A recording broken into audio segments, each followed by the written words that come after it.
अस्सलाम वालेकुम prep class. आज हम अपना उर्दू का अगला काम करेंगे। सबसे पहले हम मेंशन करेंगे CW डे एंड डेट।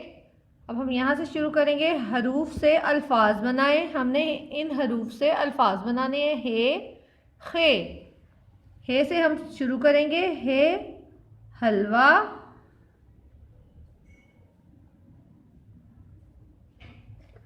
हे हलवाई,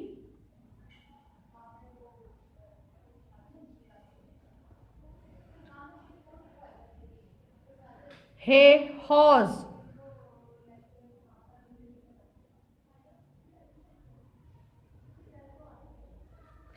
हे हलवा, हे हलवाई, हे हौज।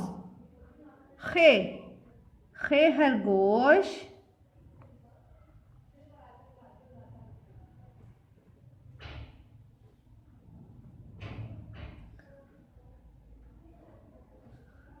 खे खरबूजा,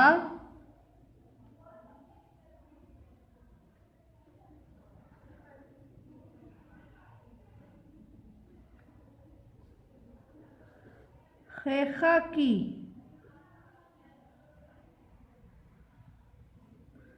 खे खरगोश, खे खरबूजा, खे खाकी। एक दफ़ा फिर हम रीडिंग करेंगे। हे हलवा, हे हलवाई, हे हौज,